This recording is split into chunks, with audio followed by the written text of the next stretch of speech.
ریاست بنی ہی اس تصور کے خلاف ہے کہ ریاست مذہبی اخلاقی معاملات میں دخل کہ نیا ذہن فلسفیانہ پیچیدگی میں جاتا نہیں ہے، اور میری ذاتی رائے میں کہ یہ تصوف کی ویسے ڈس سروس ہے۔ تصوف پھر اصل میں ہے کیا؟ یہ کبھی چھلانگ لگا کے فلسفے کے بھی ڈومین میں چلے جاتا ہے، کبھی یہ فقہ میں بھی اپنی مداخلت کرتا ہے۔ اس ماڈرن انسان کو کسی لمبے جبیلے میں ڈالنے کی ضرورت ہی نہیں۔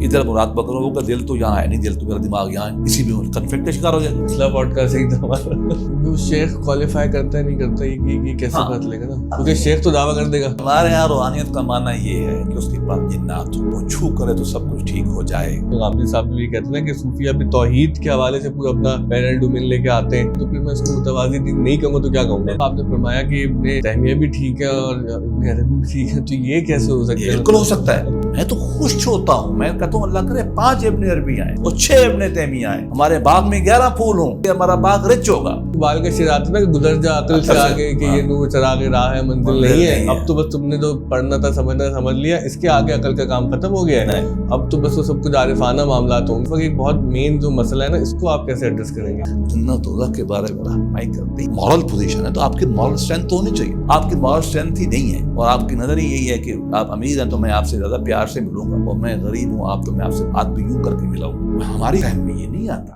السلام علیکم، آج ہمارے ساتھ بیرسٹر ظفر اللہ خان صاحب موجود ہیں۔ تصوف کے حوالے سے بہت سی بحثیں ہر زمانے میں ہی ریلیونٹ رہی ہیں، لیکن میری خواہش یہ ہے کہ آج ہم خاص طور پر بیرسٹر صاحب سے یہ پوچھیں کہ جو ہماری نئی نسل ہے، جس کے لیے ہم جین زی کی اصطلاح استعمال کرتے ہیں، اگر ان کو ہم تصوف پر کوئی بات سمجھائیں یا ان سے کچھ بات سمجھنے کی کوشش کریں، کیونکہ اب تو ماشاء اللہ بچے بڑوں سے بھی زیادہ ذہین ہو گئے، تو تصوف کے ڈسکورس پر جین زی سے گفتگو کس طرح سے ہونی چاہیے، اور جو بہت بنیادی سوال ہے کہ تصوف اصل میں ہے کیا، تو ہم آج کی گفتگو آغاز یہیں سے کریں گے۔ السلام علیکم صاحب، بہت بہت شکریہ آپ نے وقت عنایت فرمایا۔ وعلیکم السلام، تھینک یو ویری مچ۔ سر، جس طرح سے بھی اسلام آباد کی سڑکیں خالی ہیں، عید کا موقع ہے اور یہ شہر بالکل ویران سا ہو جاتا ہے، تو یہی ویرانی اور یہی سناٹا جو ہے وہ ہماری اب نئے بچے بھی محسوس کرتے ہیں، کیونکہ جو ڈیجیٹل لائف ہے، سوشل میڈیا نے جتنے مناظر کی کثرت ان کے ذہن میں پیدا کر دی ہے، اس کے ساتھ ہم یہ دیکھتے ہیں کہ علم کا ذوق اور ایک بڑائی کا ذوق وہ بھی کم ہوتا جا رہا ہے، ذوق و شوق کے معیارات کافی زیادہ کمپرومائز ہوئے ہیں۔ تو اس بحث کو ہم چھوڑ دیتے ہیں کہ جو جین زی ہے یہ کتنی ذہین ہے یا ان کے مستقبل کے کیا معاملات ہیں۔ میں یہ جاننا چاہتا ہوں ایک تصوف کے طالب علم کی حیثیت سے کہ اگر مجھے ایک 20 سال کے لڑکے یا لڑکی کو یہ بتانا ہو کہ تصوف ہے کیا، تو اس پہلے سوال کے جواب کس طرح سے دیا جا سکتا ہے؟ Thank you very much. ویسے تو میرا ذاتی خیال یہ ہے کہ نئی نسل سے بات کرنا قدر آسان ہے۔ اس کی کئی وجوہات ہیں، ہم مثبت باتیں لے لیتے ہیں۔ ایک تو یہ کہ یہ بنیادی طور پر ان کا ذہن سادہ ہوتا ہے، سمپل ذہن ہے، یہ زیادہ کمپلیکس ذہن نہیں ہے ان کا۔ اور پھر یہ کہ عام طور پر ان میں خاص طرح کا اخلاقی احساس پایا جاتا ہے، مورل سینس میں پایا جاتا ہے۔ مثلا یہ بات کریں گے آپ سے کہ آنیسٹ نہیں ہے، یہ فیئر نہیں ہے، یہ ان میں یہ خوبی ہے۔ اگر اس پہلو سے ان کو دیکھا جائے تو ان کو ہم یہ بات کہہ سکتے ہیں کہ دیکھیں، خدا ایک حقیقت ہے، وہ کائنات کی بھی ضرورت ہے، میری بھی ضرورت ہے، آپ کی بھی ضرورت ہے۔ تو خدا سے جو بھی آپ ایک ذاتی تعلق بنانا چاہیں، یہ ایک صفت ہے تصوف کی۔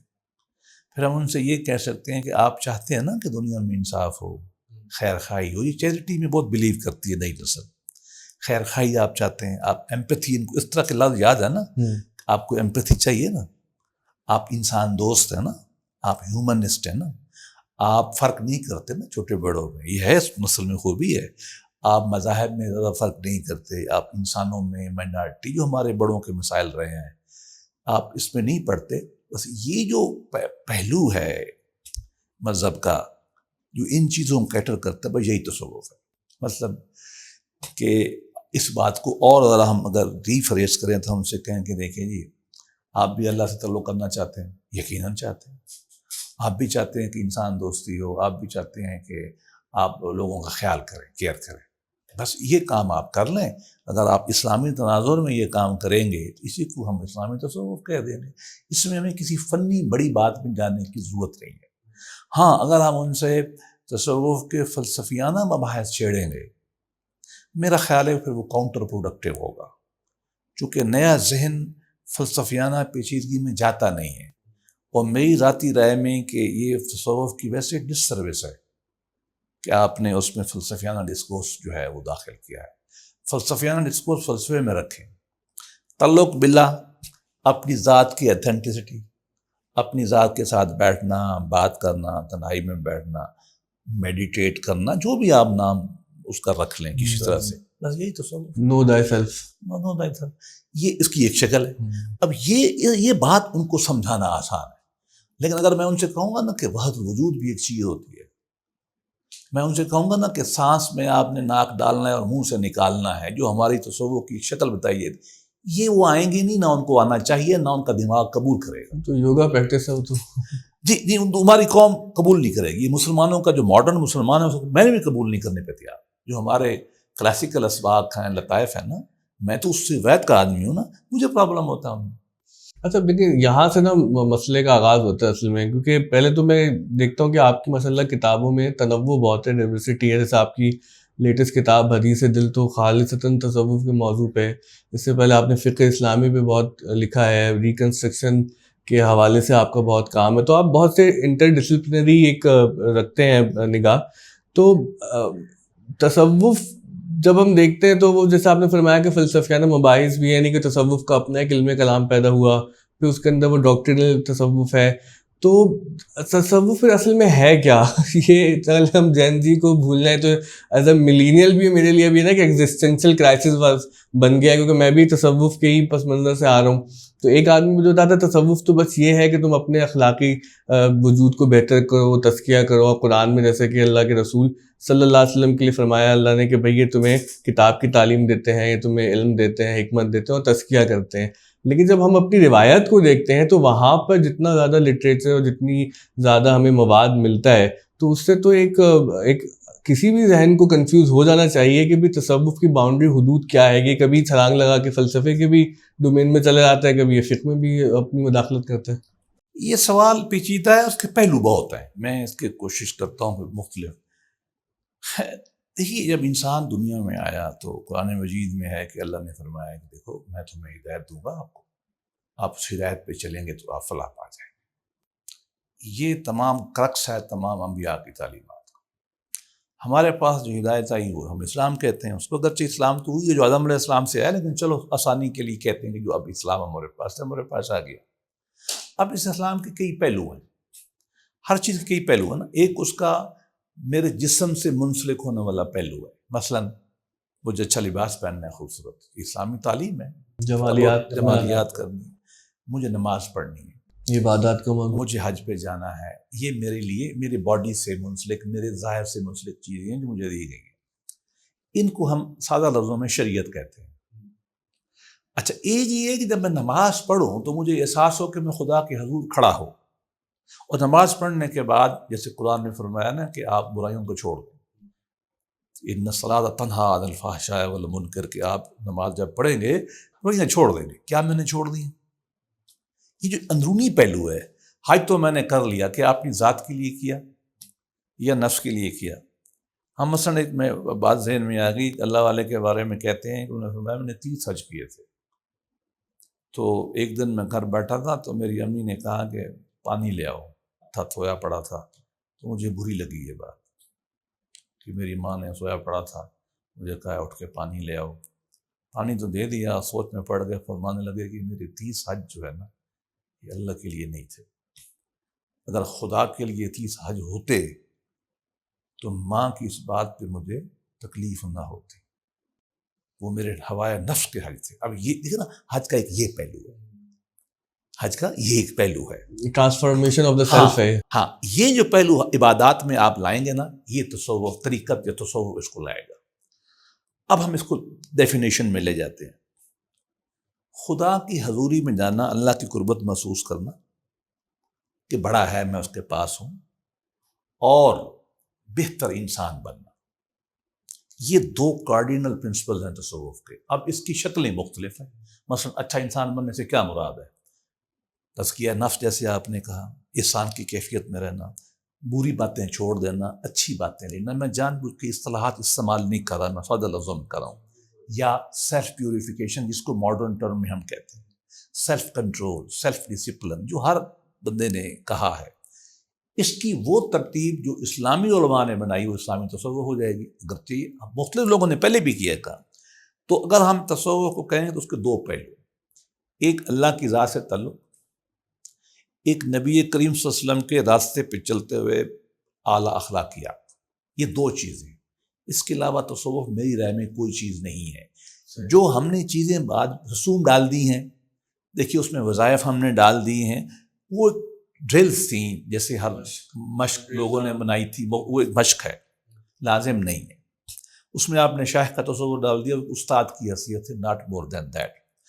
آپ نے خاص طرح کے اذکار بنا دیے، پیچیدگی، وہ میرا نہیں خیال ہے کہ ہم اس کو کوئی سمجھتے ہیں کلاسیکل تصور کا حصہ نہیں ہے، یا جو فلسفے درمیان میں آ گئے اس کی وجہ تھی۔ دیکھیں نا، جب ہندوستان میں وہاں وجود تھی، طے شدہ بات ہے، پلوٹائنس جو تھا افلاطون کا جو دوسرا، اس کی چیزیں موجود تھیں، روحانیات عرفانیات سے منسلک۔ ہمارے صوفی علماء جو پڑھے لکھے لوگ تھے، جب انہوں نے ان کو ٹکراؤ کیا، انٹریکٹ کیا، تو صاف ظاہر ان کے اعتراضات کو سمجھا، ان کے علم کو سمجھا، اپنی رائے سے جواب دی، تو وہ ہمارے ڈاکٹرن ڈیولپ ہوئے۔ ہم ان کو کہتے ہیں کہ وہ علمی کوشش ہے، وہ ایک عالمانہ اور ایک فلسفیانہ کوشش ہے، اس کی ضرورت ہے، لیکن وہ عام آدمی کے لیے نہیں ہے، ان خواص کے لیے ہے۔ وہ جب ڈومین سے ہٹ کے عوام الناس تک آ گئی نا، اس نے پھر مسائل پیدا کر دی۔ ہمارا فلسفہ یہ، ہم کوشش کر رہے ہیں کہ ہم اس کو سمپلیفائی کریں، اس لیے میں لفظ استعمال کرتا ہوں کلاسیکی تصوف، اور میں کوشش کرتا ہوں کہ اس کو پہلی 4 صدی تک محدود رکھا جائے۔ قرآن مجید سے جو بھی آپ نے تصوف کا نقطہ بیان کرنا ہے، تو پہلے اس سے قرآن مجید کی آیات لے لیں، پھر احادیث مبارکہ لے لیں، پھر صحابہ کرام قول لے لیں، اور بڑے صوفیاء کو لے لیں، بعد میں آنے کی ضرورت ہی نہیں ہے۔ وہ ایک سادہ رہتا ہے، وہ ایک عملی تصور رہتا ہے، اور وہ جتنی خرابیاں اور خوف دینے والی چیزوں کا آپ نشہ رکھے، اس سے انسان بچ جاتا ہے۔ اچھا، اس میں دیکھیں ایک مسئلہ یہ کہ آپ مسئلہ وکیل ہیں، آپ نے دنیا دیکھی ہے، تو اب ایک نیا ذہن یہ بھی سوال کرتا ہے کہ یہ جو سیلف کنٹرول ہے اور سیلف پیوریفیکیشن ہے، یہ تو نفسیات کا بھی موضوع ہے، تو مجھے کیا ضرورت ہے کہ تصوف سے جا کے میں اس مسئلے پہ رہنمائی کروں، جب جدید نفسیات نے مجھے زیادہ ایسے میتھڈ سکھا دیے ہیں کہ جہاں پہ میری طبیعت بھی لگتی ہے اور کچھ سائنٹیفک باتیں بھی وہاں پہ ہو جاتی ہیں، وہ کہ نفسیات کے بہت سے حصے کو سائنس بھی قبول کرنے کو تیار نہیں ہے۔ اور پھر دوسرا یہ کہ جو جدید قومی ریاستیں ہیں، اس نے قانون کے ذریعے ایک اچھے آدمی کا تصور دے دیا ہے، تو جب یہ دونوں ضرورتیں میری لا اور نفسیات کے ڈومین میں پوری ہو رہی ہے، تو پھر ہاؤ ڈو آئی تھنک کہ تصوف پھر بھی میرے لیے ریلیونٹ ہے؟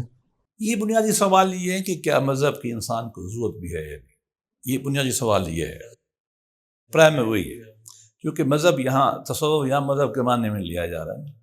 ہمارا اپنا خیال یہ ہے کہ دنیا میں بہت ساری روایات ہیں، دیکھو ہم موجود ہوں نا، میں یہاں، میں کون ہوں، کہاں میں نے جانا ہے، میرا انجام کیا ہے، کیا حساب ہوگا یا میرا نہیں ہوگا، میں مر جاؤں گا، اٹھوں گا نہیں ہوگا، مجھے آپ سے معاملات کرنے کے لیے کوئی خاص معیار، کوئی پیمانہ چاہیے نہیں چاہیے، فنڈامنٹل کویسچن ہے۔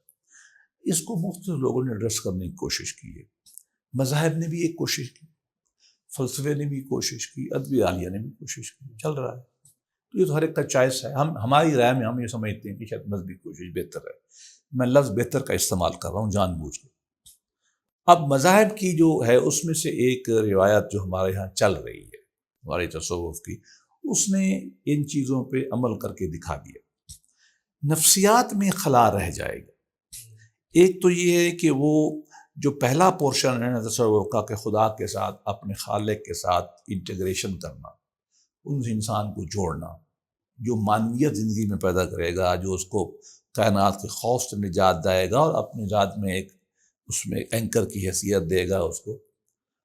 مگر یہ نہ بھی دے تو پھر بھی تعلق کا ہونا لازم ہے، تو ایک پہلو وہ نفسیات نہیں دے گی۔ دوسری بات یہ ہے کہ نفسیات جو ہے وہ ایک علمی ڈسپلن تو ہے، اور اتنا منتشر ہے وہ اس شکل میں جو ہمارے یہاں موجود ہے، غالباً وہ ایک سیلف اخلاقیات سے جا چکا ہے۔ جدید نفسیات فلسفہ تو یا سائنس جو ہے وہ ویلیو فری ہے نا، ان کا یہ ایشو نہیں ہے اچھا برا۔ نیکی بدی ان کا ایشو ہی نہیں ہے، سوال ہی نہیں ہے. تو پھر ہمارا جو مسائل ہیں کہ ہم نے دیکھیے میں انسانی معاشرے میں رہتا ہوں نا، تو مجھے خیر اور بد کا کوئی تصور چاہیے. وہ اسی لیے میں نے وہ دوسرا جدید قومی ریاست میں ڈال دیا تھا. میں آتا ہوں ادھر تو گیا نفسیات مجھے وہ کام نہیں کرے گی. اچھا اب آ جائیں قومی ریاست، یقیناً. اچھا پھر یہ کہ جو تصوف بنیادی طور پر ویسے ہی نفسی علم ہے. لیکن جب ہم کہہ رہے ہیں کہ باطنی چیزیں، جو باطنی سے مراد وہ ایسوٹریسزم نہیں ہے، دین کی جو باطنی چیزیں ہیں جن سے مجھے خشوع خضوع ملنا ہے، ہم یہ کہہ رہے ہیں کہ تصوف کا وہ دوسرا حصہ وہ ہے، تو وہ بنیادی طور پر نفسیاتی ہی ہے. اور آپ حیران ہوں گے، چونکہ میری 2 کتابیں ہیں نا، مذہبی نفسیات پہ مقامات اور احوال میں نے 40 انسانی ذہنی کیفیات بیان کی ہیں. ہماری جو جدید نفسیات ہے وہ وہاں تک نہیں جاتی.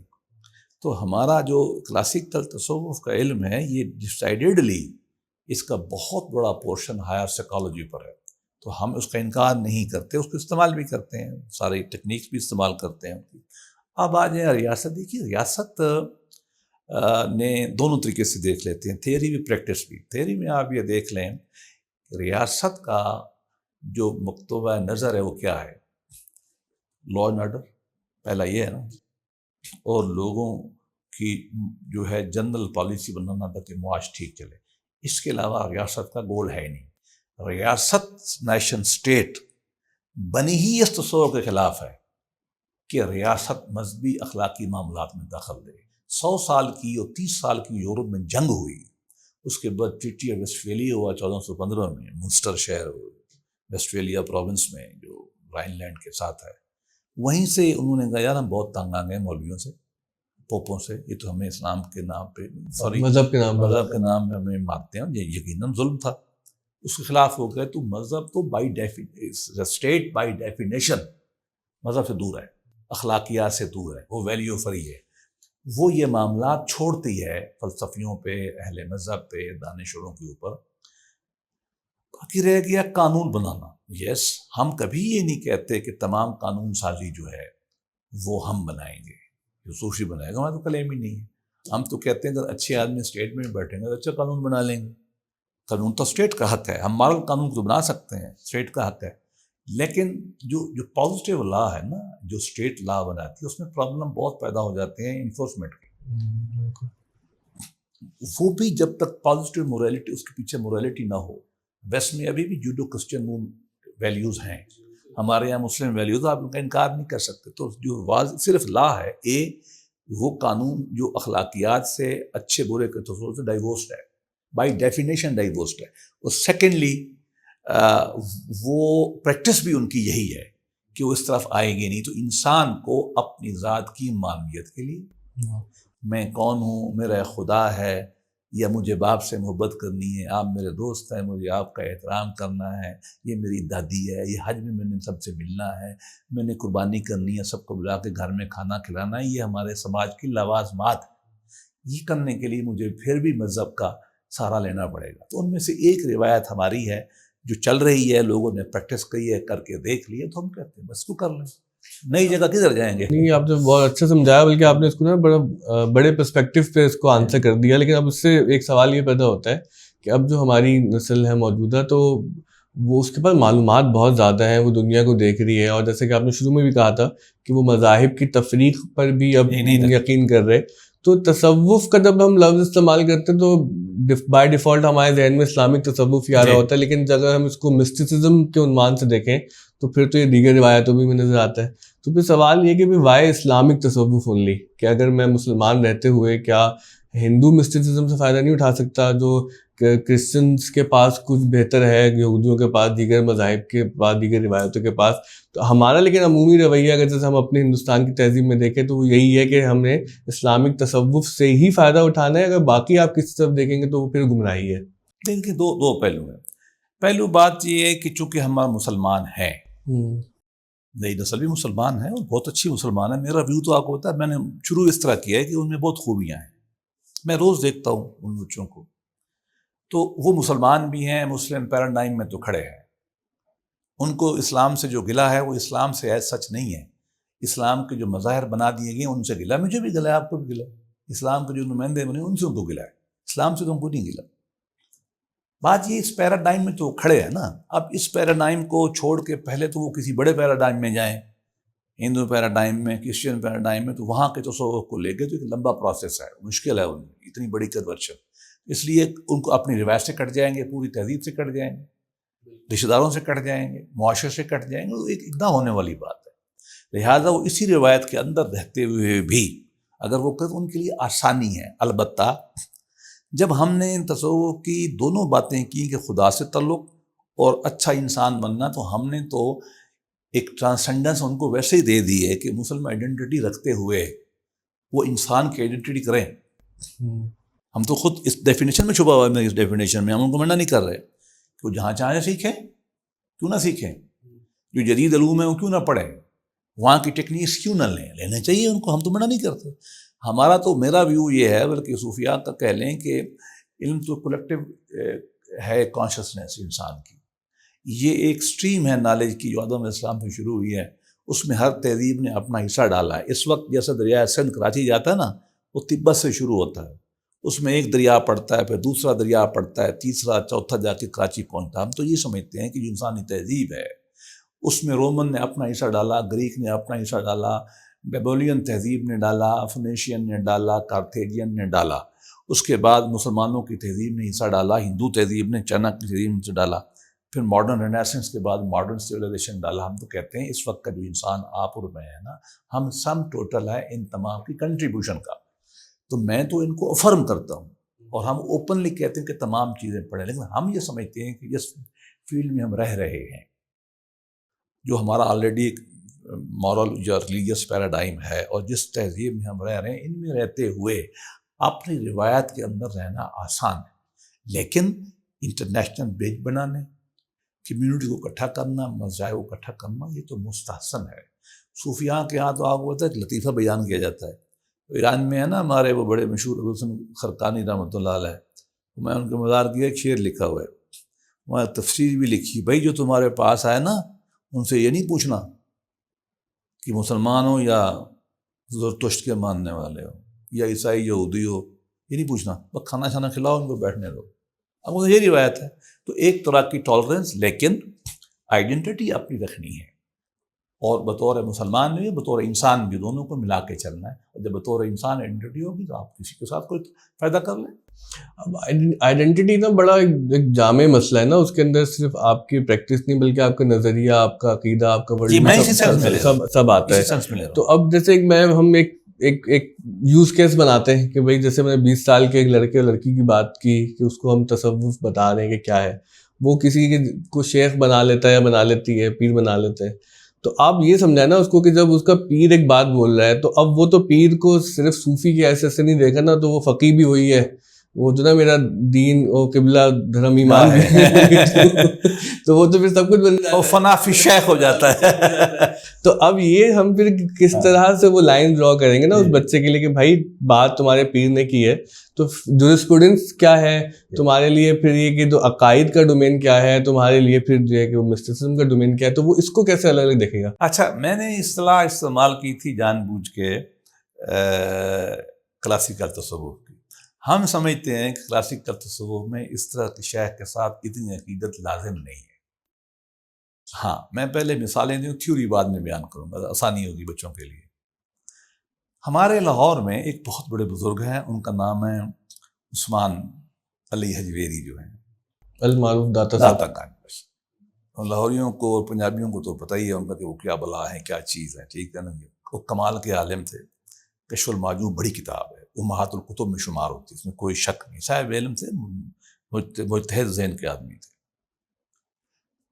ان کے 5 شیخ نون ہیں, 5 شیخ. 2 کی تو میں نے بھی مطلب زیارت کی ہے, ان کی مزارات کی. لیکن ابو الختلی پہلے تھے, ابو حسن گرگانی کے پاس وہ رہے بہت عرصہ, انہوں نے ذکر کیا اپنی کتاب میں کہ میرے شیخ تھے. پھر عثمان مغربی کے ساتھ انہوں نے ٹریننگ لی, ان کا مزار بھی نشہ پور میں ہے, وہ یہ میں نے بھی زیارت کی ہے ان کی. انہوں نے کسی ایک کو شیخ مانا ہی نہیں ہے. شیخ ہوتا کیا ہے؟ یہ ایک استاد ہے بس, ٹھیک ہے.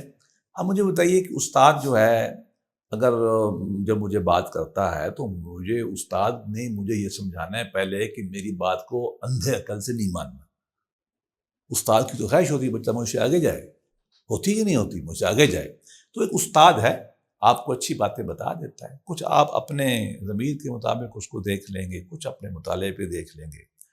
انسانی عقل اور خاص طور پہ نوجوان جو ہیں، ان میں خیر کا بڑا پہلو ہے، ان میں رائٹ اینڈ رانگ کا بہت احساس ہے.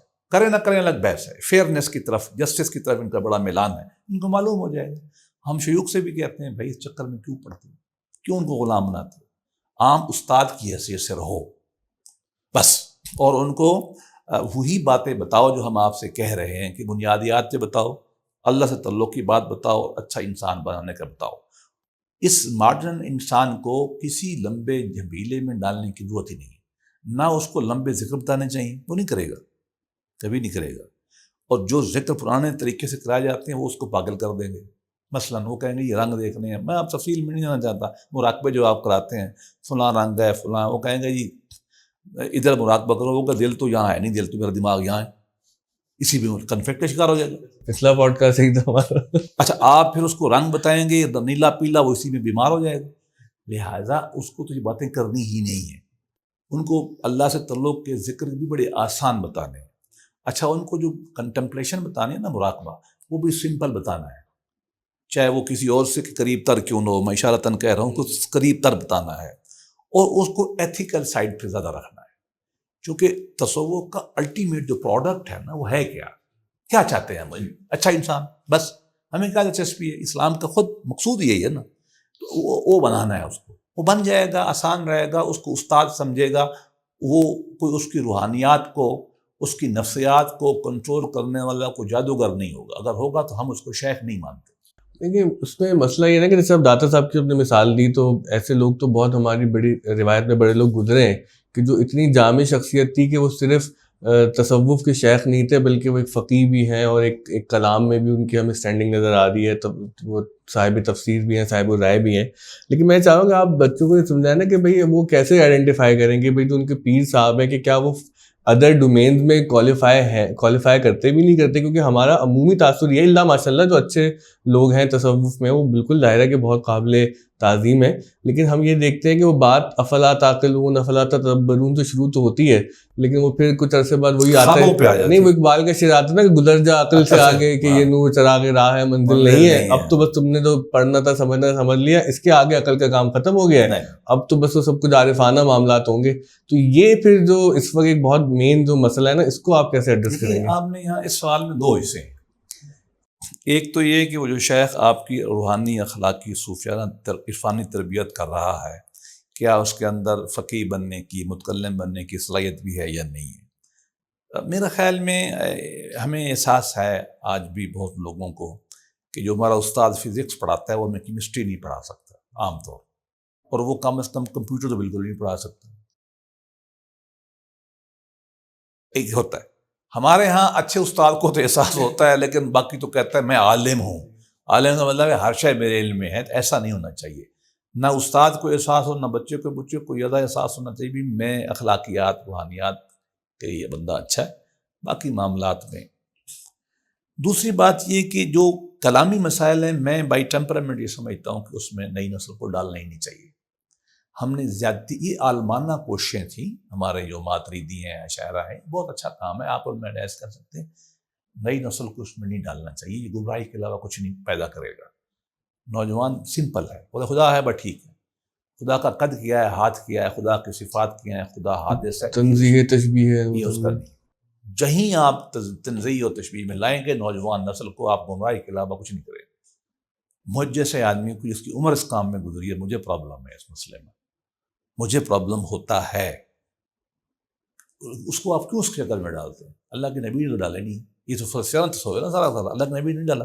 آپ مجھے بتائیے، ہمارے تصور کی 5 امہات الکتب ہیں: کتاب اللمہ، سلک الشعریہ، قوت القلوب، یہ کشف المعجوب اور معارف. ان تمام میں نہ تشبیہ کا لفظ ہے نہ تنزیہ کا لفظ. وہ گئے ہی نہیں اس طرف، ان کو پتہ تھا کہ یہ چیزیں کہاں سے آ گئیں. میں پھر بتا رہا ہوں، میں ان کے خلاف نہیں ہوں، یہ عالمانہ کاوش ہے، عالمانہ لوگوں کے لیے. نئی نسل کو تو کلام میں لائیں مت. اگلی بات ہے فکر. اچھا جان چھوٹ گئی. دیکھو میں تو الٹ نہیں کہتا ہوں, آپ جو موٹی موٹی دین کی چیزیں ہیں ان پہ کرے عمل اور وہ بات کرے بس. اس کے علاوہ اس کو فنی پیچیدگیوں میں ڈالنے کی ضرورت کیا ہے؟ وہ عالمانہ ہمارا کام ہے. میں خود فقیہ ہوں, مطلب میں تو بائی ٹریننگ قانون دان ہوں نا, میں اس کے فائدے بھی جانتا ہوں, میں اس کے نقصان بھی جانتا ہوں. لیکن ہماری کلاسیکل صوفیانہ روایت میں ہم ان طرف کم لوگوں کو ڈالتے ہیں. ہم یہ تو کہتے ہیں نماز پڑھ لو, ہاتھ چھوڑ کے پڑھنی ہے, نہیں پڑھنی باندھ کے پڑھنی, ہمارا کوئی تعلق نہیں ہے. نہ کوئی فقہ کو درمیان میں آنا چاہیے. ہاں اگر ایک آدمی اپنے تئیں تحقیق کر کے کسی جگہ پہنچائے کہ میں نے یوں کرنا تو بسم اللہ, ہمارے پاس آ جائے کر لیں, ہم اس کو پیار سے دیکھیں گے, ہمیں کیا پرابلم ہے. لیکن کلام اور فقہ یہ تمام سے جتنا آپ لوگوں کو دور رکھیں گے, منیمم چیزیں لوگوں کو آنی چاہیے, یہ ادھر ہی رہیں. باقی اخلاقیات پہ, تعلق باللہ پہ, انسانی معاشرت پہ ہمیں زور دینا چاہیے. ایک پہلو تو اس کا یہ ہے. دوسرا پہلو اب مجھے یاد نہیں رہا کہ اس کا کوئی دوسرا پہلو بھی, جو شیخ کوالیفائی کرتا ہے نہیں کرتا, یہ کیسے ہاں. پتہ چلے گا نا, کیونکہ شیخ تو دعویٰ کر دے گا. ہاں نہیں وہ دعویٰ تو کرے گا. اب دیکھیں یہ ایک ہے تو سبجیکٹو. اب ہم جب ڈاکٹر ڈھونڈنے جاتے ہیں نا, ماں کو میں نے دکھانا ہے تو میں نے میڈیکل اسپیشلسٹ دیکھنا ہے تو مجھے پتہ چل جاتا ہے یار انگلینڈ کا پڑھا ہوا ہے, اس کے پاس 4 ڈگری ہیں, یہ پیمانے ہیں نا. پرابلم یہ ہمارے پاس تو یہ ہے کوئی نہیں, ہمارے پاس تو ہیں دعوے. کیا ہے؟ عطائی ڈاکٹر والا مسئلہ, ہم دعویٰ کرتے ہیں نا جی. تو کہو تو میں ایک لطیفہ سنا دوں. ایک بزرگ ادھر اسلام آباد آئے ہوئے تھے تو میں نا ان سے ملنے چلا گیا. میں نے دیکھا بڑا رش ہے, قطار لگی ہوئی, تو میں واپس جانے لگا اپنے تئیں. تو وہ جو ان کا ہوسٹ تھا نا, اس نے مجھے دیکھ لیا, میں تھوڑا پبلک فگر ہوں, تو اس نے مجھے پکڑ لیا, اب مجھے بٹھایا. اب وہ کہے مل کے جاؤ. میں کہا میں مل کے نہیں جاتا, قطار لگی ہوئی ہے, میں قطار توڑتا نہیں ہوں, میری طبیعت نہیں ہے, اور میرے پاس اتنا ٹائم نہیں ہے کہ قطار میں لگ جاؤں. وہ ٹوکن چل رہے تھے. تو اب وہ اس کی بڑی خواہش تھی حضرت سے ملاقات. اب پہلے اس نے مجھے نا 15-20 منٹ پکا کیا, مجھے سمجھا رہا ہے حضرت کی شان کیا ہے. مجھے کہنے لگا کہ حضرت 1990 میں یہ غوث کے مقام پہ تھے, اور داتا 92 میں نا, یہ 1992 میں یہ داتا گنج بخش صاحب کے برابر ہو گئے. اب آپ اندازہ لگا سکتے ہیں کہ کتنے تھے. میں نے کہا بس میں سمجھ گیا. میں نے دل میں تو کہا کہ تجھ جیسے آدمی کو میں کہوں گا تم اسپرچول لونیٹک ہو, مطلب روحانی پاگل پن ہے تیرا. لیکن اس کے باوجود ہم میں سے ہر آدمی یہی کہتا ہے, واللہ عالم. لیکن ہم دیکھو اتنا کہہ سکتے ہیں, آپ ان کا علم موٹا موٹا دیکھ لیں, ان کا تقویٰ دیکھ لیں, زہد دیکھ لیں, جو آپ کو اچھا لگتا ہے دیکھ لیں, اور اوپن دل سے جائیں. وہ پسند نہیں آیا تو چھوڑ دیں. یہ کوئی ہولی کاؤ نہیں ہے, ٹھیک ہے نا, یہ کوئی ہولی کاؤ نہیں ہے جو مذہبی شیوخ بنے بیٹھے ہیں. ہاں جو آدمی باقاعدہ جبہ و دستار اور خاص لباس بن کے بیٹھا ہے, وہاں تو ان کو جاننا نہیں چاہیے. میں ان سے منع کروں گا ٹو بی آنیسٹ.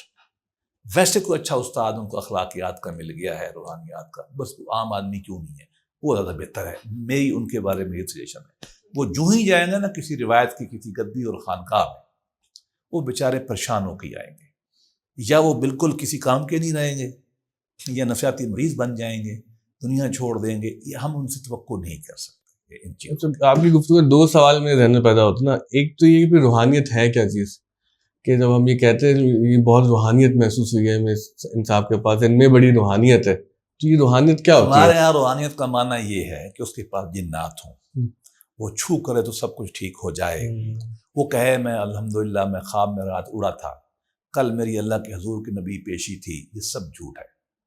اگر ہے بھی صحیح تو ہماری روایت ہے, ہم بتاتے نہیں ہیں. کلاسیکل روایت یہی ہے نا, چھپانے کی روایت, چھپانے اخفاء کی روایت, اخفاء کی روایت ہے. اور عمل, دین نبی پاک کی سنت پہ عمل کی ضرورت. ہمارا یہ, ہمارے ہاں روحانیت کیا ہے, اللہ کی حضوری محسوس کرتا ہے. گاڈ کانشسنس جسے ہم کہتے ہیں نا, شعور خدا کا ہر لمحے ہے, خدا مرکز, خدا مرکز, خدا کے شعور میں کہتا ہوں خدا کے شعور پریزنس میں رہے. سندھی میں بڑا اچھا لفظ ہے, اردل میں ہے. ایک ڈی سی ہوتا ہے نا, ایک نوکر کھڑا ہوتا ہے اس کے سامنے, وہ کہتے ہیں اردلی, اردل میں آسائیں. مجھے بڑا پسند ہے. ہم خدا کے حضور میں, حضور الہ میں کسی درجے میں رہے, 1% رہے, آدھا رہے یا 100 رہے. ایک تو یہ اس کی کیفیت رہے, اور دوسرا ہے اس کو ہر لمحے جائز اور ناجائز کا احساس، مورل کمپس اس کا اسٹرانگ ہونا چاہیے. اور تیسری بات یہ کہ ہر لمحے وہ خیر پہ مائل رہے، انسانیت کی خدمت پہ مائل رہے. اگر یہ تین چیزیں ہیں تو وہ صوفی ہے. کچھ بھی نہیں اس کی ظاہر پھر بھی صوفی ہے. اچھا نیگیٹو چلے، نیگیٹو یہ کہ اگر کسی آدمی میں دولت کی خواہش نہیں ہے، جس آدمی میں شہرت کی خواہش نہیں ہے، جس میں مال کی، دولت، مال اور عہدہ، یہ تین جن میں خواہشیں نہیں ہیں وہ ولی ہے. اور جن میں ان کی کوئی بھی خواہش پائی جاتی ہے ہم مشورہ دیں گے کہ آپ اس سے دور ہو جائیں. جو جال ساز ہے وہ صوفی نہیں. اچھا، آپ کا تصوف کے حوالے سے نظریہ کچھ میں سمجھا ہوں، اس پہ ایک تنقیدی سوال میرے ذہن میں آتا ہے. ہو سکتا ہے جو تصوف کے ناقدین ہیں وہ آپ سے پوچھتے ہی ہوں گے کہ آپ کی پوائنٹ آف ویو سے لگتا ہے کہ جیسے آپ جو مسائل ماضی میں تصوف کے ڈومین میں رہے ہیں یہ سب تراش خراش کر کے آپ اس بوجھ سے جان چھڑانا چاہ رہے ہیں، مطلب کہ اونرس آف پروف صوفیوں پہ نہ رہے ہیں اور ہم یہ مسئلے سے جان ہی چھڑا لیں. تو اس تنقید کا آپ کیا جواب دیں گے کہ بجائے اس کے کہ اس کو جا کے ہیڈ آن لے کے ایڈریس کریں ان مسائل کو، آپ تو کہتے ہیں بس ٹھیک ہے وہ مٹی پاؤ؟ نہیں ہم یہ نہیں کہتے، ہم کہتے ہیں وہ غلط ہے. ہم تو کہہ رہے ہیں ان کا دین سے تعلق ہی کوئی نہیں تصوف سے. دوسرا ہم کہتے ہیں وہ اگر ہیں تو غلط ہے. ہم تو یہ کہتے ہیں مثلاً کوئی مجھے کہے کہ اللہ کا نبی سے ولی بہتر ہوتا ہے، یہ تصوف میں ہے نا بات، ہم تو کہیں گے بالکل غلط ہے. وہ شتحیات جیسے کہتے ہیں. نہیں وہ تو ڈاکٹر ہے نا، ڈاکٹر حقیقت تو بالکل الگ ہے. یہ حدیث دل میں پورا چیپٹر ہے اس بات پہ کہ تصوف میں کون کون سی چیزیں ہندوازم سے آئی ہیں، کون کون سی چیزیں عیسائیت سے آئی ہیں، کون سی نیو پروٹائنر سے آئی ہیں. یہ میں نے تفصیل سے لکھا ہے. ہم ان کے خلاف ہیں. ہم یہ سمجھتے ہیں، اس لیے میں ہر باب کے سٹارٹ میں، ہر بات کے سٹارٹ میں پہلے قرآن مجید کے آیات لاتا ہوں، پھر احادیث، اس کے بعد صوفیہ کا قول لاتا ہوں. بس ہم کہتے ہیں ہمارے لیے یہ معیار ہے، اور ہم ایک لمحے کے لیے یہ گھبرانے پہ تیار نہیں ان کو غلط کہنے کے لیے. ہم کہتے ہیں، اس لیے میں نے آپ کو کہا یہ 5 ہماری بڑی کتابیں ہیں، بس ان کو پڑھ لیں. ہاں اگر فصوص پڑھ کے چھلانگیں مارنی ہے نا وہ مار لے، لیکن وہ کلاسیکل تصوف کا حصہ نہیں ہوگا. ہم یہ کہتے ہیں ہم بالکل اسلامی دینی تصوف کے اندر غیر اسلامی روایات کے آنے کو تسلیم کرتے ہیں. ہماری کتابوں میں انٹرپولیشن ہوئی ہے. میں آپ کو چھوٹی سی مثال دوں. تذکرۃ الاولیاء سیدنا فیض الدین عطار رحمۃ اللہ علیہ کی کتاب ہے، وہ بہت کمال کی کتاب ہے، ہم سب پڑھتے ہیں، آپ کو بھی پتہ ہے. اس کے کئی ورژن مارکیٹ میں اویلیبل ہیں، ٹھیک. اور اہل علم یہ کہتے ہیں کہ اکثر میں چیزیں ایڈ کی گئی ہیں، تو بعض تو نظر بھی آتی ہیں کہ ایڈ ہوئی ہیں. یہ کام تو ہمارے یہاں ہوا ہے. اس پہ بہت اچھی کتاب ہے یوسف بن چشتی کی. انہوں نے تو بہت ساری کتابوں کا بتایا کہ اس کتاب کے فلاں نقطے میں یہ چیز تھی اور فلاں میں یہ چیز نہیں تھی. لہٰذا ہم بالکل ان کو، ہم یہ نہیں کہتے کہ مٹی کو، ہم ان کو مانتے ہیں کہ وہ انٹرپولیشن، ہم ان سے دوری اختیار کرتے ہیں. البتہ ہم ان کو مطلب پولیمکس میں پڑھ کے پھڈے بازی نہیں کرتے، علماء کا کام ہے. متوازی دین نہیں کہتے ہیں. نہیں ہم بالکل نہیں کہتے. ہم یہ سمجھتے ہیں انر دین کی انر جو آسپیکٹ ہے وہ یہی ہے.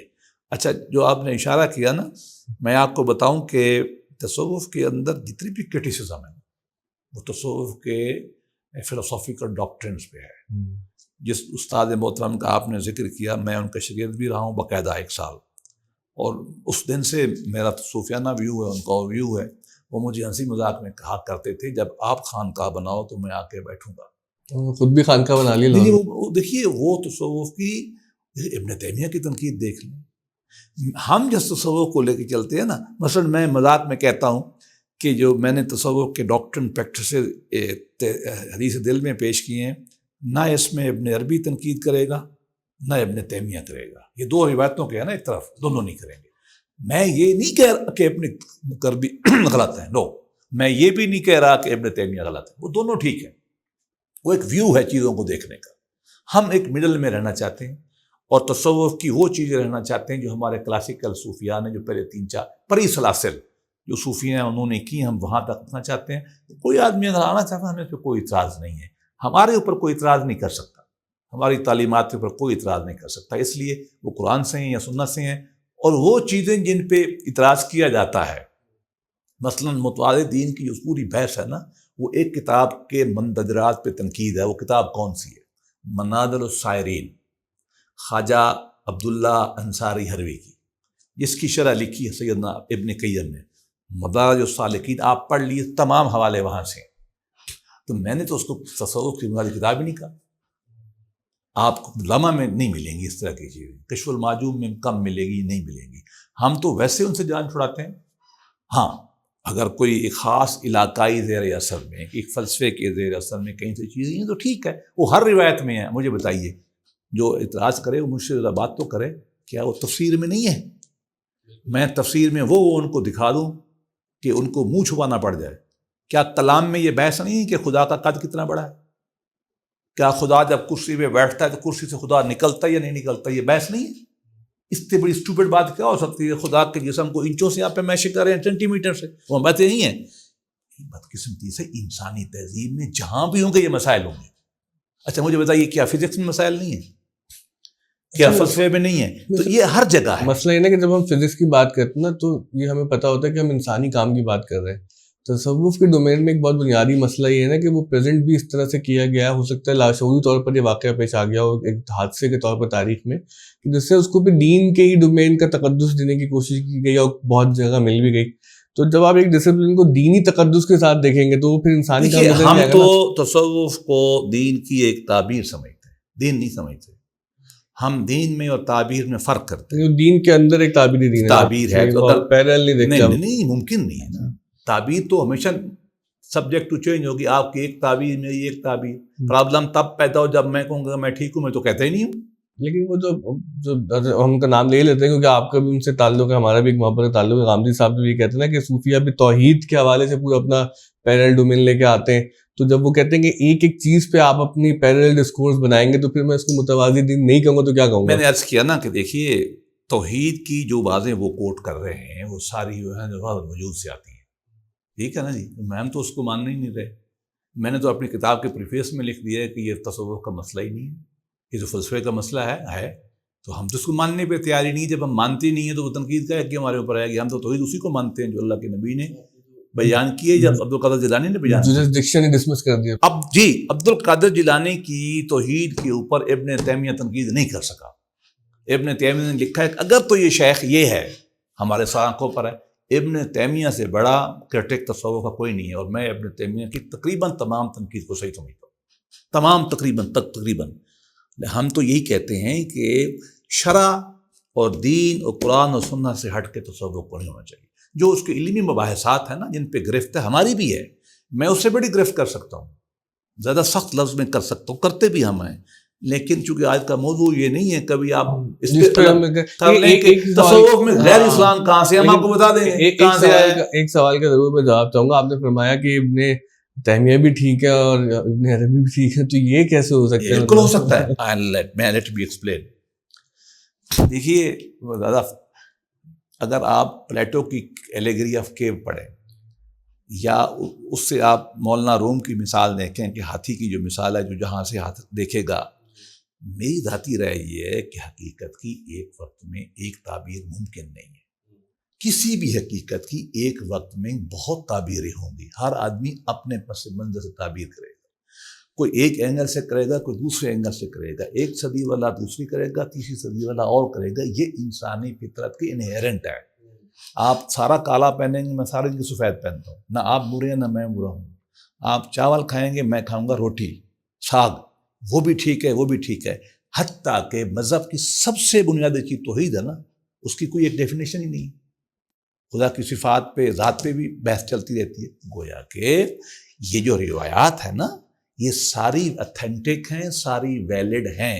یہ کہنا کہ تمام 800 ارب جو ہے 8 ارب انسان ایک ہی طرح سوچیں، انسان نہیں رہیں گے، وہ دولہ شاہ کے چوہے بن جائیں گے.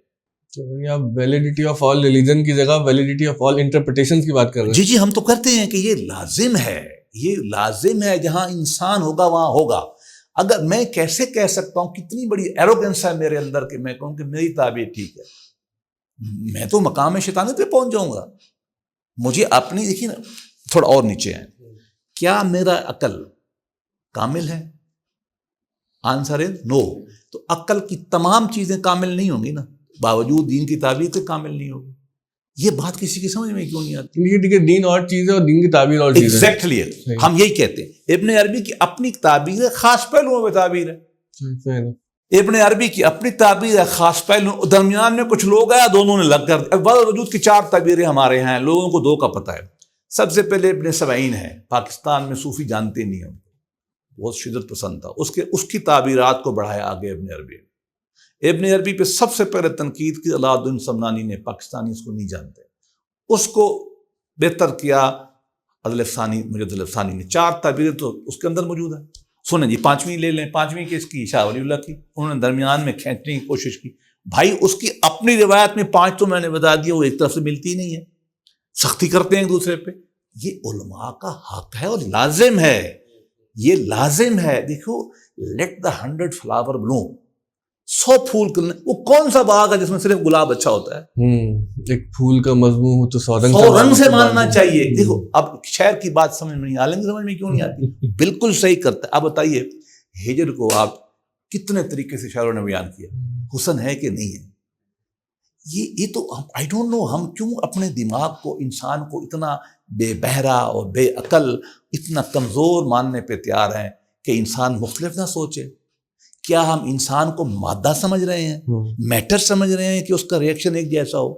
میں تو خوش ہوتا ہوں، میں کہتا ہوں اللہ کرے 5 ابن عربی آئیں اور 6 ابن تیمیہ آئیں، 11 ہوں، ہمارے باغ میں 11 پھول ہوں، ہم خوش ہوں گے، ہمارا باغ رچ ہوگا۔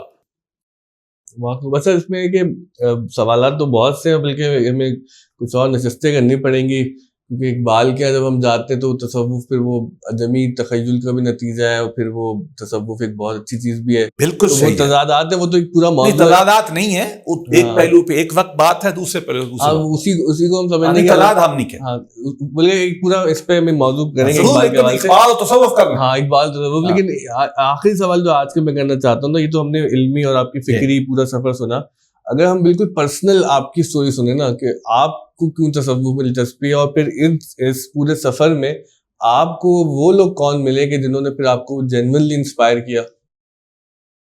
یہ تو لمبا سا سوال ہے، اس کا ایک تو سادہ جواب ہے جو روایتی جواب ہے کہ جی اللہ پاک نے کیا۔ اب آپ تو بول نہیں سکتے نا اس کے بعد، اللہ نے چن لیا، پوڈ کاسٹ ختم ہو جائے گا، ختم ہو جائے۔ لیکن میں اس کو صحیح بھی نہیں سمجھتا، صحیح ہوتے ہوئے صحیح نہیں سمجھتا۔ ہم انسان ہیں نا، اللہ بھی ایجنسی کے تھرو کام کرتا ہے۔ یہ الگ بحث ہے کہ تصوف میں ہمارا عقیدے کی حد تک یہ بات شامل ہے کہ جو بھی اللہ کے راستے پہ چلتا ہے اللہ خود رہنمائی فرماتا تو ہمارا ہے، لیکن اس کے باوجود یقیناً ایک تو میں بنیادی طور پر مذہبی خاندان سے ہوں۔ 1884 میں غالباً 1884 میں ایک نہر بنی تھی وہاں ہمارے ملتان میں، جب یہ نہریں بنی ہیں تو اس وقت سے ہماری مسجد و مدرسہ ہے۔ میں مطلب ملتان میں کوئی مدرسہ ایسا نہیں جو ہمارے مدرسے سے پہلے ہو، ہاں مطلب بہت پرانا اب تک مسجد کھڑی ہے، مدرسہ بھی چھوٹا موٹا ہے لیکن کم ہو گیا۔ تو ہمارے والد پڑھے لکھے آدمی تھے، عربی فارسی کی روایت تھی، ہمارا پورا خاندان اس منسلک تھا۔ چچا ہمارے ایک بڑے باقاعدہ ہی پیر بھی تھے، ایک تو گھریلو ماحول تھا۔ مجھے خوش قسمتی ہے کہ مدرسے میں پڑھنے کا بہت موقع ملا، تو فقیانہ اور کلام پڑھا اور تنگ آ گیا۔ تصوف کی ارتقاء کی بڑی وجوہ میں سے کلام اور فلسفے کا رد عمل ہے، یہ بھی کبھی ہم بات کریں گے، ایک چیپٹر بھی ہے میری کتاب میں۔ وہاں سے مجھے تنگ ہو گیا، یار ادھر ہی کھڑے رہتے ہیں کہ مسجد میں دایاں پاؤں پہلے ڈالنا یا بائیں ڈالنا، اتنے نفل واجب سنت موقع نماز کے اندر بنا دیے، میں ان کو پورا کرتا رہوں، مجھے تو خدا کا احساس بھی نہیں آئے گا۔ ایک رد عمل پیدا ہوتا ہے، میں بھی رد عمل میرے اندر بھی پیدا ہوا۔ اور پھر ہمیں اللہ کرا میں اچھے استاد مل گئے، ملتان میں ہم ہیں، ملتان میں تو آپ کو بہت بڑی روایت ہے، ہمارے علماء کے اندر بھی صوفیانہ ٹچ بہت پایا جاتا ہے، علماء الگ بھی ہیں، اور پھر ہمارے زمین اولیاء کہتے ہیں، جی کہتے ہیں۔ اور پھر بچپن سے ہمارا خاندان تو خواجہ غلام حسن سواگ سے منسلک تھا، پھر میرے والد صاحب چھوڑ آئے تھے، پھر عبداللہ بہلوی ایک ہمارے علاقے کے بہت بڑے صاحب علم بزرگ گزرے ہیں جن کا قرآن کے اوپر بہت بڑا کام ہے، ان کتاب معارف البہلوی اب نیٹ پہ بھی مل جاتی ہے، ان سے بچپن میں ہمارا بڑا تعلق رہا۔ پھر خواجہ خان محمد صاحب سے میرا بڑا تعلق رہا، یہ جو یہ تھے خانقاہ سراجیہ والے، ان سے ہمارا بہت قریبی تعلق رہا۔ حضرت ابو ذر بخاری رحمۃ اللہ علیہ کے ساتھ ہم نے 12 سال گزارے، یہ جو عطا اللہ شاہ بخاری صاحب سے بڑے بچے تھے۔ احمد سعید کاظمی رحمۃ اللہ علیہ کے ساتھ کئی سال گزارے، حدیث وغیرہ ہم نے ان سے پڑھی۔ تو بچپن سے ہم اس طرح ہی تھے، جہاں گیا پڑھ لیا دیکھ لیا، اور بعد میں ایسا ہوتا میری باقاعدہ زیادہ تر لوگ کہہ لیں کہ جو ٹریننگ جو اپج تھی ذہن کی وہ جہاں تک اوپن تھی، لیکن نقشبندیوں کی طرف ملان زیادہ تھا۔ لیکن کرتے کرتے پھر میں اس سے بھی فارغ ہو گیا. اب تو ہم کلیم کرتے ہیں، دعویٰ کرتے ہیں کہ ہم نبی پاک مطلب اسلامی جو فکر ہے قرآن و سنت کی، وہ صوفیانہ تعبیر ہم قبول کرنے پہ تیار ہیں جو جنید بغدادی اور باجید بستامی کے سکولوں کے قریب تر ہے. بس اس سے آگے میں جانے پہ تیار نہیں ہوں. اس کو آپ سلسلہ ویسیہ کہہ لیں فنی اصطلاح میں، یا کچھ اور کہہ لیں، میں اب اپنے آپ کو وہاں تک محدود رکھتا ہوں. لیکن آل سیڈ اینڈ ڈن، تصوف کی تمام بڑے جو صوفیانہ طریقے ہیں، بزرگان ہیں، ان کے اندر جو بھی ہم سمجھتے ہیں اعتراضات کے باوجود میں اس تمام روایت کو ویلڈ اور صحیح سمجھتا ہوں، اور اپنے آپ کو سمجھتا ہوں کہ ہمیں اس سے بھی کسب فیض کرنا چاہیے. تو تحدید تصوف پہ آپ کام کر رہے ہیں؟ جی، میرا نقطہ نظر ذاتی یہ ہے کہ دین اسلام میں تجدید الاحیاء ایک لازم ہے، ہونی چاہیے. میں نے سب سے پہلے تصوف پہ کیا، 8 کتابیں 10 کے قریب کتابیں میری ہیں، اس میں نے تصوف کی تمام چیزیں لی اور میں کرتا یہی ہوں. مثلا تصوف میں سب سے بڑا پرابلم مقامات میں ہوتا ہے. جسے اقبال نے کہا نا کہ سالک مقامات میں کھو گیا، جم کے خیالات میں کھو گیا. بالکل صحیح بات ہے. اب بات یہ میں کیا کرتا ہوں، مثلا پہلا مقام توبہ ہے نا، ہم قرآن مجید کی آیات توبہ پہ لے لیں گے ساری، تاکہ ایک پیرامیٹر تو بن جائے نا، فریم ورک قرآن کہتا کیا ہے. Frame work. پھر ہم جاتا ہوں میں حدیث پہ. میری ہر کتاب میں کمال یہی ہے، مطلب میرا کمال نہیں ہے، میں نے اکٹھا کیا ہے، میرا اپنا نہیں ہے. میں صرف اپنے آپ کو نکالنا چاہتا ہوں، کوئی یہ نہ کہے کہ کیا کہہ دیا. کمال تو ان کا ہے، ہم نے وہ اکٹھا کیا. پھر میں احادیث سے مبارکہ کوشش کرتا ہوں کہ سیاق بڑی کتابوں سے لے لی جائے. صوفیوں میں ایک بہت بڑا پرابلم ہے، کمزور روایتوں میں جاتے ہیں. ہمیں کوئی ضرورت نہیں کمزور روایت، ہمارا تصوف مضبوط روایت پہ چل سکتا ہے. جب یہ ایک فریم ورک بن جاتا ہے نا، پھر میں جاتا ہوں جو ہمارے صوفیاں ہیں بڑے، ان کی تعلیمات چنتا ہوں. اگر وہ مجھے نظر آتی ہیں میری تعبیر میں کہ قرآن و سنت سے مطابق ہے تو میں لے لیتا ہوں. جو میں سمجھتا نہیں ہوں میں چپ کر کے چھوڑ دیتا ہوں، تنقید نہیں کرتا. وہ اس لحاظ سے میرا گویا کہ کلاسیکی تصوف، خاص طور پہ پہلی 4 صدی کی، وہ قرآن و سنت کے فریم ورک میں نے ہر معاملے میں کر دی، تمام کتب میں. تو یہ ایک طرح کے تجدیدی کارنامہ کہہ سکتے ہیں آپ کہ ہماری اپنی روایات ایک ماڈرن طریقے سے، ایک جو ماڈرن ڈکشن ہے نا اس کے ساتھ، چیپٹر بندی کے ساتھ، مفاہیم کے ساتھ، اور قرآن و سنت کی روشنی میں نے بیان کر دی. اب میں اس سے فارغ ہو گیا تو میں اصول فقہ میں ہوں، اس پہ میں. اچھا، یہ آپ نے اچھا کہا. اس کو ہم سم اپ کرتے ہیں گفتگو کو. جو پہلے بھی ہم نے تذکرہ کیا نا کہ دیکھیں ہونا ہی چاہیے نا آئیڈیلی اسپیکنگ کہ اگر ایک صوفی ایک شیخ ہے تب first of all he should know کہ وہ محدث ہے یا نہیں ہے.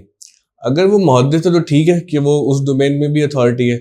تو ہم یہ نہیں دیکھتے عملاً رویہ کہ ایک شیخ یا ایک صوفی یہ کہے کہ یہ حدیث میں نے ان سے سند سے لی ہے، اب چونکہ مجھے تحقیق ہو چکی ہے، تصدیق ہو چکی ہے کہ یہ درست حدیث ہے اور جو معیار پہ، اب میں اس پہ بات کرتا ہوں. ہمارے عموماً رویہ یہی ہے نا کہ وہ جو شیخ ہے وہ کمپیٹنٹ نہ ہونے کے باوجود بھی محدث کا رول بھی خود ازیوم کر لیتا ہے. وہاں تو پرابلم ہے نا ہیریڈیٹری کا. آپ نے جب باپ کی جگہ کے بچے کو بٹھانا ہے، بچے نے بچے کی بٹھانا ہے اور 500 سال اس طرح بیٹھتا جائے گا، اس کی تو آپ نے کوالیفیکیشن علم کی رکھی ہی نہیں ہے، نہ آپ نے اخلاق کی رکھی ہے، نہ آپ نے تربیت کی رکھی ہے. نہ تربیت وہاں ہوتی ہے. ہم تو اس پورے ادارے کو غلامی کی بدترین شکل سمجھتے ہیں. میں تو لوگوں کو اس سے اوائڈ کرنے کا مشورہ دیتا ہوں. میں نوجوان کو کیسے کہہ سکتا ہوں جائے اور وہ خدا کی طرح بیٹھا ہو، بزرگ اس کے سامنے بیٹھا ہو. ہم تو کبھی اس کو کہیں گے ہی نہیں، ہم تو اس کے بالکل ہی خلاف ہے. ہم تو یہ کہتے ہیں کہ آپ ایک آزاد انسان ہیں، اللہ نے آپ کو کرم و شرف دیا ہے، اللہ کو آپ نے عقل دی ہے، آپ نے اس کو استعمال کرنا ہے. ہاں، آپ اپنے عقل کو استعمال کرتے ہوئے جس کو اچھا عالم سمجھ آ جاتی ہے، موٹی موٹی آپ سمجھتے ہیں، اس کا اچھا اخلاق دیکھتے ہیں، اس کی آپ کی جیب پہ نظر نہیں ہے، دل پہ نظر ہے اس کی. آپ بلکہ وہ کہتے ہیں ہاں یہ آج آپ اس کے شاگرد بن جائیں، اور جب تک شاگرد رہیں جب تک آپ اس سے مطمئن ہیں، 4 اور بھی بنا لیں.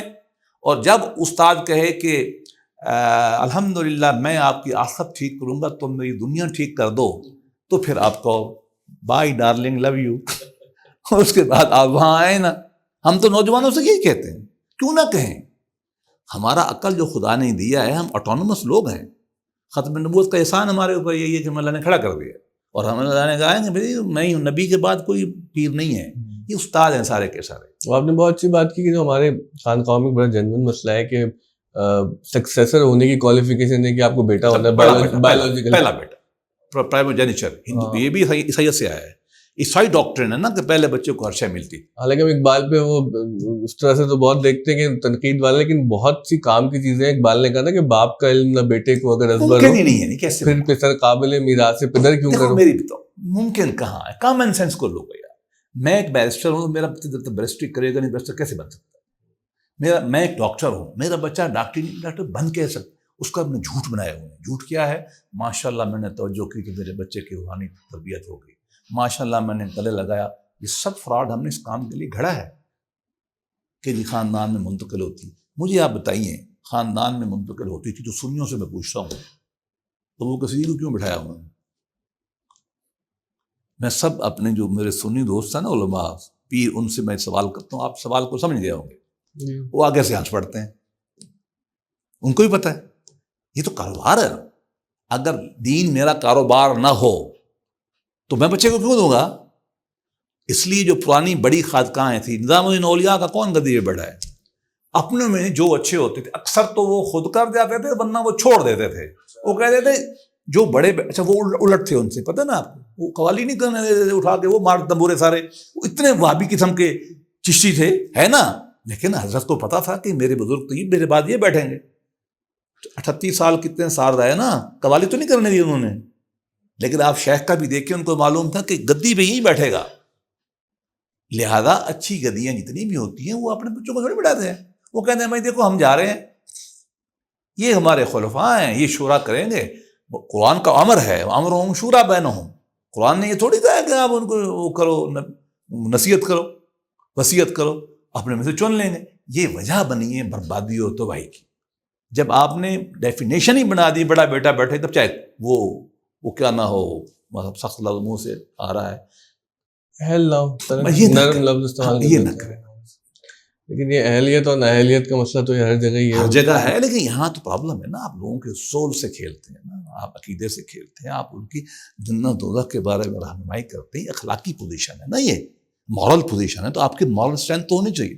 آپ کی مورل اسٹرینتھ ہی نہیں ہے، اور آپ کی نظر ہی یہی ہے کہ آپ امیر ہیں تو میں آپ سے زیادہ پیار سے ملوں گا، اور میں غریب ہوں آپ تو میں آپ سے ہاتھ بھی یوں کر کے ملاؤں گا. ہماری فہم میں یہ نہیں آتا. واللہ عالم، ہم نہیں سمجھتے کہ وہ ٹھیک ہے. ہو سکتا ہے وہ ٹھیک.